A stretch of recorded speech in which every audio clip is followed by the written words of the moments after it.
Hey guys, in this video, I'm going to show you how to add a Visa gift card to Xbox.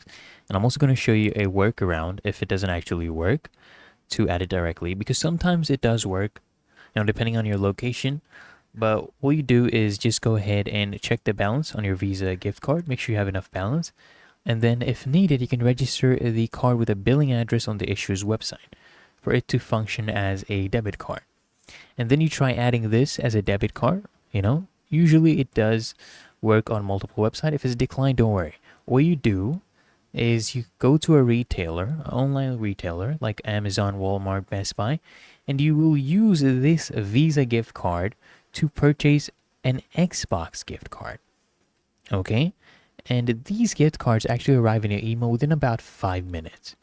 And usually the same price, right? So you're not spending anything extra. There's no extra transaction costs. It's literally the same amount.